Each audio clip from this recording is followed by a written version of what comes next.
Hi everyone, this is my 8th video, and today I'm going to read for you Shark's Fin and Sichuan Pepper, a sweet sour memoir of eating in China by Fuchsia Dunlop. This is an account of her living and learning to cook in Sichuan province.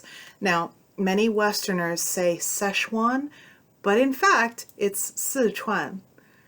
And like a lot of food writing, this book has really wonderful recipes in it. They're accurate, but also reproducible. And Fuchsia Dunlop also has an excellent Chinese cookbook. I will have links down below for both of those. Today, I'm going to read chapter 2 of this book. It's called Dan Dan Noodles. 沙子面, what noodles do you want? Xie Laoban gave me his usual surly look as he glanced up from the conversation he was having with one of his regulars.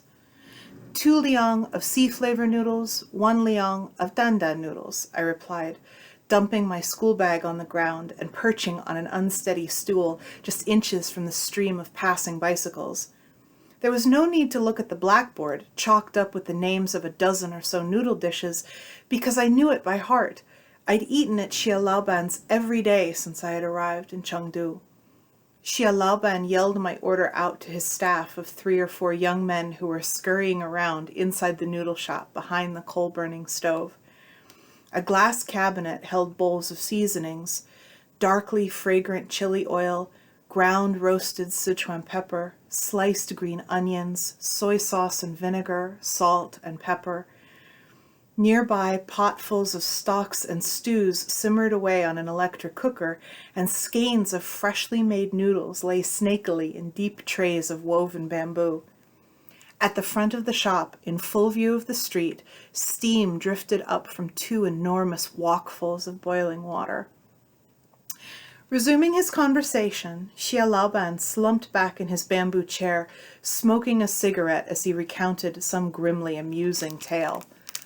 There was always an embittered look about his face, an edge of hostility and suspicion, and if he smiled at his acquaintances, his smile was tinged with a sneer of sarcasm. In his 40s, he had a face pitted with the legacy of acne, sun-darkened, yet wan and drawn. He seemed world-weary and cynical, though my foreign student friends and I never knew why. He fascinated us. But while we speculated incessantly about his life, wondering where he lived and with whom, what he did in the evenings, and whether he had ever been happy, in the end it was hard to imagine Xie Laoban being anywhere else but in that bamboo chair in the back streets around the university, taking orders for noodles and barking at his staff. The bolder among us greeted him heartily, trying to engage him in conversation or cracking jokes in a vain attempt to raise the glimmer of a smile. But he remained stony-faced and deadpan, simply asking, as always in Sichuan dialect, 沙子面. I could see the young men assembling my lunch, trickling spices and oils into the tiny bowl for my dandan mian, sprinkling a little salt and pepper into the larger bowl for my sea-flavored noodles. The appropriate weight of noodles, 1 liang is about 50 grams, were flung into the wok to cook, and before long, steaming bowls were brought to my table. The sea-flavored noodles were, as always, richly comforting in their seafood broth, with a topping of stewed pork and bamboo shoots, mushrooms, dried shrimp, and mussels. And the dandan mian, wow. They were undoubtedly the best in town, the best anyone had ever tasted. They looked quite plain, a small bowl full of noodles topped with a spoonful of dark, crisp minced beef. But as soon as you stirred them with your chopsticks, you awakened the flavors in the slick of spicy seasonings at the base of the bowl and coated each strand of pasta in a mix of soy sauce, chili oil, sesame paste, and Sichuan pepper. The effect was electrifying. Within seconds, your mouth was on fire, your lips quivering under the onslaught of the pepper, and your whole body was radiant with heat. On a warm day, you might even break out in a sweat. Xie Laoban's dandan mian were a potent pick-me-up, a cure for hangover or heartache, and the perfect antidote to the gray humidity of the Chengdu climate. As students, we were slavishly addicted to them. Many, like me, ordered a gentler meal of soup noodles with fried egg and tomato or sea flavor noodles, and then a small shot of fiery dandan mian as a chaser, while the fast-living, hard-drinking Russians and Poles invariably ordered a full 3 liang of dandan.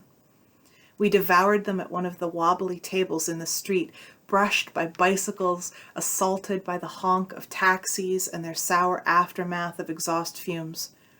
When we finished, we asked Xie Laoban for the bill, and he would add up the sums, take our crumpled notes, and rootle around in the half-open wooden drawer for some change. Dandan mian are the archetypal Chengdu street snack. Their name comes from the bamboo shoulder pole that street vendors traditionally use to transport their wares. The verb dan means to carry on a shoulder pole. Elderly residents of the city still remember the days when the cries of the noodle sellers, dandan mian, would ring out in all the old lanes. The vendors would lay down their shoulder poles wherever they could and unpack a stove, cooking pots, serving bowls, chopsticks, and jars of seasoning. And servants would hear their call and rush out to the gateways of the old wooden houses to order noodles for their masters. Mahjong players clattering their tiles in a tea house would interrupt their game for a bowlful. Passers-by would slurp them standing in the streets. The noodles were served in tiny bowls, 1 liang at a time, just enough to take the edge off your hunger, and so cheap that anyone could buy them. The noodle sellers weren't the only traders on the move. They were part of a thriving and colorful street life for which Chengdu was renowned. At the end of the Qing dynasty, in the early 20th century, a guide to the city by Fu Chongju included descriptions and illustrations of some of its many street traders, including itinerant barbers and pedicurists, water carriers and flower sellers, menders of parasols and fans, vendors of chicken feather dusters, knife sharpeners, and snack makers. The old city was a maze of alleys lined with timber-framed houses, their walls made of panels of woven bamboo that were packed with mud and straw and then whitewashed. Stone lions stood on pedestals at either side of imposing wooden gateways.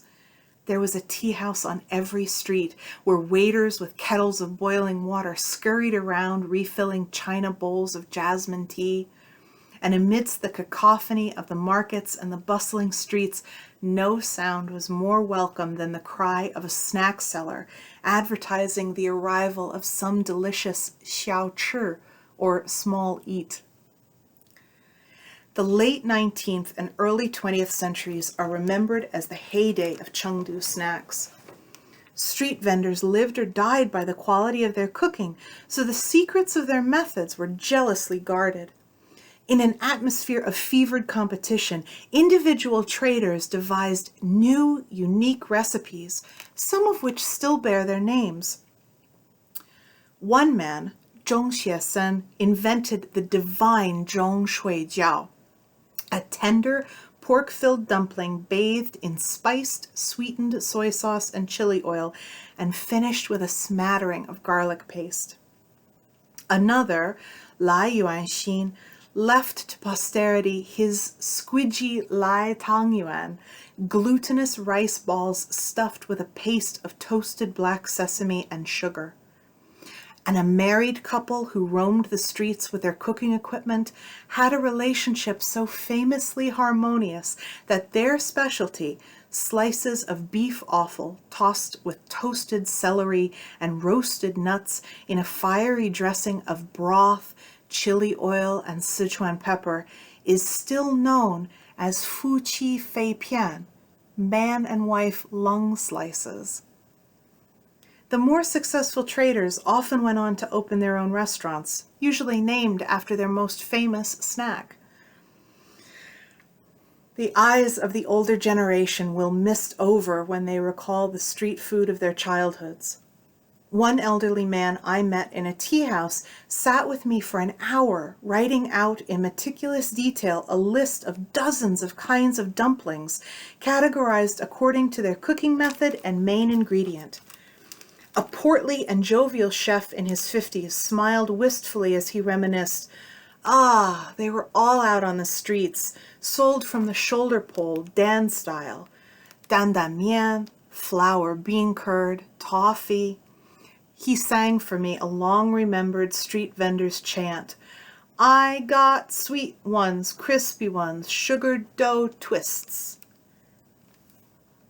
In the mid-90s, Chengdu was still a labyrinth of lanes, some of them bordered by gray brick walls punctuated with wooden gateways, others lined with two-story dwellings built of wood and bamboo.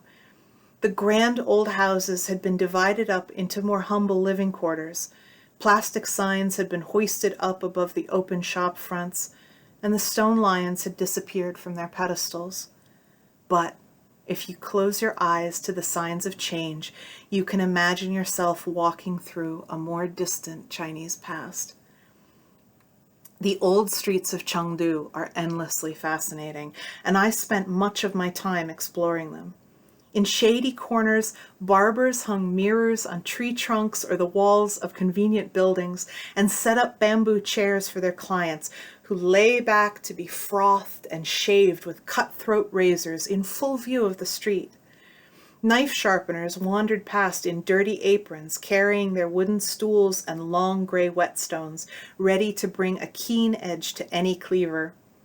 There were mobile haberdasheries carried on bicycles that were pegged all over with zips, buttons, and bolts of cotton. Some peddlers sold their own handiwork, like colanders woven from strands of bamboo, or black cotton shoes with white padded soles.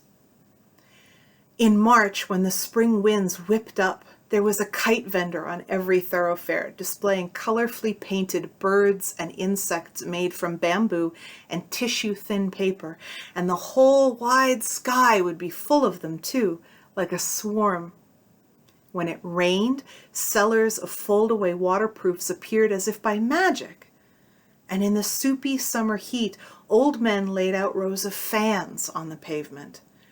I even saw once a bicycle stacked with hundreds of tiny cages woven from thinnest strips of bamboo. Each one contained a live cricket, a potential pet, and together they hummed like an orchestra. In the alleys there were wine shops with strong grain spirits sold from enormous clay vats. Some of the wine was steeped with medicinal wolfberries, and some, for gentlemen only, with assorted animal penises. Flute sellers wandered among the crowds with bamboo pipes slung all over their bodies, playing a melody as they went. And it was hard to go more than a few yards without being tempted to eat. I could be waylaid by an old man selling sesame balls, distracted by someone selling glutinous rice dumplings wrapped in tangerine leaves, or arrested by the scent of eggy pancakes stuffed with jam, fresh from the griddle. The notes, ding-dong, ding-dong, ding-dong, beaten out on two ends of a piece of metal, signified the arrival of the ding-ding toffee man selling his pale malt sugar sweetmeat, which melted stickily in your hand if you didn't eat it quickly. Best of all was the shout, "Douhua, Douhua," of the flour bean curd vendor. I would rush to catch up with him, and he would put down his shoulder pole and the two red and black wooden barrels suspended from either end, and set about making me a bowl of bean curd. It was still warm from the stove, as soft and tender as creme caramel, with a zesty topping of soy sauce, chili oil, ground Sichuan pepper, and morsels of preserved mustard tuber. I never saw street vendors selling dan mian. Like the famous Zhong dumplings and Mr. Lai's glutinous rice balls, they had disappeared from their original habitat and were served instead in specialist snack canteens or as a kind of amuse-bouche in a glamorous restaurant. On the streets, they were replaced by newly fashionable tidbits: Shanghai fried chicken, Xinjiang potatoes, new barbecue skewers. Every few months, a new street-eating craze arrived, and a rash of identical stalls would jostle for position with the dispensers of more established fare. Although the name dandan mian refers only to the way in which the snack was sold from the shoulder pole, over time it has become associated with a particular recipe in which the noodles are topped with minced meat and ya cai, a vegetable preserve whose dark, crinkly leaves add salt and savor. Every restaurant serving traditional Sichuan food has dandan mian on its menu, and you can now buy dandan mian sauce in supermarkets. I've lost count of all the different versions of the recipe I've tried over the years, yet in all my wanderings, I have never come across dandan mian as delicious as those made by Xie Laoban in his modest noodle shop near Sichuan University. Of course, I tried to persuade him to give me his recipe, but he would never divulge it in its entirety. Instead, he tantalized me with fragments. On one occasion, he grudgingly let me watch his staff assemble the seasonings in the bowls. Another time, he let me taste his oils and sauces. Finally, he told me the ingredients of his 牛肉勺子, the marvelous minced beef topping. And eventually, with a great sense of relief and achievement, I managed to put together the pieces of the puzzle and to replicate his recipe at home. For years afterwards, whenever my Sichuan University classmates and I returned to Chengdu, we would go to Xie Laoban's for a nostalgic bowl of dandan mian. And whatever ends of the earth we had come from, however many hundreds or thousands of bowls of noodles we had eaten in his shop in the past, he would look at us without a smile or the merest flicker of recognition and simply ask in Sichuanese, 啥子面? If we were lucky, he might give us a perfunctory nod as we left, bidding him goodbye for another year or so. It became a bittersweet joke among us, this refusal to acknowledge who we were. And it was like that until my final visit to his shop sometime in 2001. The lanes around Xie Laoban's noodle shop lay in ruins, bony cadavers of wood and bamboo, and his restaurant clung to one or two other little shops in a precarious island among them. When I wandered up for a lunchtime bowl of noodles, Xie Laoban gave me a sunny look and, to my amazement, almost smiled. As he took my order, settled bills, and chatted with his regulars, he seemed mellower and less spiky in his movements. By his own standards, he was radiant. And what was behind this miraculous transformation? Had he fallen in love, or won a fortune at mahjong? Or had the obliteration of his neighborhood, the impending destruction of his business, actually filled him with a sense of the lightness of being? I'll never know. I sat there and ate my noodles, which were as fabulous as ever, and then it was time to go. I never saw Xie Laoban again. Later that year, I went to look for him. I wanted to tell him that I had described him and his shop in my new cookbook and published the recipe for dandan mian, and it would be read and perhaps cooked by a network of Sichuanese food fans all over the world. But the place where his noodle shop had stood was a moonscape. Just debris, a great plain of rubble, scattered here and there with shattered pickle jars and rice bowls. And none of the passers-by knew where I could find him. Of course, in my first year in Chengdu, the idea of writing a Sichuanese cookbook hadn't even occurred to me. And it would have been hard back then to believe that such a vibrant old city could disappear in just a few years. I passed my time there in pleasure and idleness. One day I might spend hours in a tea house memorizing Chinese characters. On another, I might decide to visit a nearby fishing village to see what people there were cooking for lunch. Some friends and I began taking Qigong lessons from a retired Chinese doctor in the shady gardens of Qingyangong Taoist Temple, where we learned to sense and control the energy flowing through our bodies. Some Russian friends persuaded one of the illegal cinemas to hold a special screening of Pulp Fiction, a bootleg copy, which turned into a riotous party. With my German friend Volker and 8 other foreign students, I hired a bus for a wild trip to eastern Tibet. But on many days that first year, I simply meandered around the old streets of Chengdu on my bicycle, waiting for something to happen. And it usually did. In one of my favorite tea houses, I befriended an ear cleaner called Xiao Chang'an. I was familiar with the sound of him before we ever met. I liked to lie back in my bamboo chair, eyes closed, a bowl of jasmine tea by my side, and listen for the street vendors as they passed. A sharp metallic twang heralded the arrival of the ear cleaner. His shirt pocket was filled with a terrifying array of instruments, little knives, copper spikes, and tiny scoops, and a few delicate goose feather brushes. Xiao Chang'an was a regular in this particular tea house, and I'd often watched him poking his instruments into the ears of customers who lounged in their chairs with expressions of extreme bliss on their faces. One day we struck up a conversation, and he told me about his trade. He explained about the acupressure points that he stimulated with his little prongs and knives, and told me that the art of ear cleaning dated back to the Song dynasty.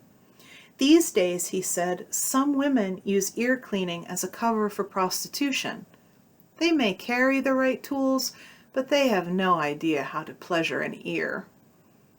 I was intrigued by everything he told me, but much too scared to let him give me a practical demonstration of his art. One sunny afternoon, however, after I'd known him for a while, my resistance crumbled. I settled back nervously in my chair and let him have his way with me. He began by gently drawing back my hair and stroking the skin around my ear with a small, blunt knife, sending shivers of pleasure all over my body. Silent and concentrating, he then began to scrape and probe inside my ear canal with little scoops and copper prongs, and to twirl around a series of feather brushes. The most thrilling sensations came when he placed a brush in my ear and then touched its handle with his humming tuning fork. The vibration sent a rhythmic sound like the buzz of a grasshopper into the depths of my ear. Life in Chengdu often seemed surreal. The most extraordinary things happened on a daily basis. It was impossible for any of us students to have a normal life there anyway. Whatever we did was inherently eccentric and fascinating in the eyes of the locals. We were recruited to appear in advertisements and films. Images of our faces were printed on packets of soap. I spent a day at a theme park dressed up in a Spanish flamenco costume and full stage makeup, chosen for a role in a commercial on Accountant, said the director of my mysterious Western eyes. If we had tried to go about our lives in a discreet and boring manner, we would still have drawn crowds and gasps of amazement wherever we went. In practice, this gave us license to do just about anything. One night, I took a taxi with my friends Francesca and Katya to a dinner party in another part of town. We hadn't gone far when the taxi broke down in the middle of a vast open junction. Our driver got out to tinker with the engine, and we were in a stupid, drunken mood, giddy with hilarity, so we shoved a rock cassette into the car's stereo, turned the volume up to maximum, stepped out into the empty road, and began to dance. Our driver smiled at us indulgently, as people tended to do. And soon another taxi ground to a halt beside us, and its driver leapt out just to gawp at the spectacle of 3 laughing foreign girls dancing in the middle of the road. It was followed by another and another, until the whole space was gridlocked with a crazy zigzag of abandoned taxis, 20 or 30 of them. At that point, our driver got the engine running again, so we jumped back in and wove our way out of the chaos of parked cars and zoomed off, looking back at a sea of astonished faces. In such a bizarre context, it wasn't surprising that my own tastes were becoming more adventurous. At first, like most foreigners, I steered away from the wilder waters of real Chinese cuisine. Dining out with my classmates, I would order chicken or pork rather than frog or loach, and always choose flesh over offal. But as I made more Chinese friends, it became impossible to continue with this fastidiousness, if only because of my good manners. Some well-meaning Chinese person was always plopping a little bit of pig intestine or cartilage into my rice bowl as a favor. I remember one lunchtime when Zhang Changyu, a kindly scholar of culinary history who I'd met through my Chinese teacher, invited me out for hot pot, and he ordered a whole dishful of expensive pig's brains just for me. He scooped them up in a little wire sieve and dipped it into the simmering broth. And then he turned the brains into my seasoning bowl, where they sank gently into the sesame oil and chopped garlic. At first, I tried to hide them under the garlic and to flip them onto the waste plate with the fish bones, distracting him with my lively conversation. But it just didn't work. Every time I lost some brains by this subterfuge, he would just tip some more into my bowl. And in the end, I just ate them with a sense of grim resignation. They were as soft as custard and dangerously, wonderfully rich. Sometimes my reticence over a particular food was overcome through drunkenness. The Chengdu equivalent of the late-night kebab in 1994 was fried rabbit head, a snack I'd heard about from a Canadian friend. I'd see the rabbit heads sitting ominously in glass cabinets, earless and skinless, staring out with beady rabbit eyes and pointy teeth. The idea of eating one was revolting. But one night, after a long dancing session, I fetched up at a street stall, bedraggled and hungry. My reason befuddled by alcohol, I ate my first rabbit head, cleft in half and tossed in a wok with chili and spring onion. I can't begin to describe the silky richness of the flesh along the jaw, the melting softness of the eyeball, the luxuriant smoothness of the brain. Suffice it to say that from that day on, I ate stir-fried rabbit head almost every Saturday night. Later, I learned that a Sichuanese slang term for kissing is 吃兔子口, or eating rabbit heads. And affection, too, played a part in my growing omnivorousness. Affection for my Chinese friends, who would offer me these wobbly morsels of dubious-looking food with expressions of such eager and expectant kindness that I could never refuse. And a growing love also for Chengdu, for Sichuan, for all of China. Sometimes the most disgusting things would taste delicious when they're associated with a familiar and beloved place. Aside from the awful and the weird delicacies, certain unlikely snacks became part of my Chinese gastronomic landscape. Huo Tui Chang, pale pink sausages made from a mix of pork and cereal squirted into a red plastic sheath, were sold on every railway platform in China, and eating them became part of the ritual of long train journeys. They still make me nostalgic, and I can't resist buying them occasionally, even though nothing would induce me to eat that kind of thing if I were home. I also become addicted to Tata bubblegum, which was sold as a long, spiraling pink ribbon in a flat, round box. This might be why, having had perfect teeth until the age of 25, I went home to England after my time in Sichuan and had to have 7 fillings. That's it. Thank you.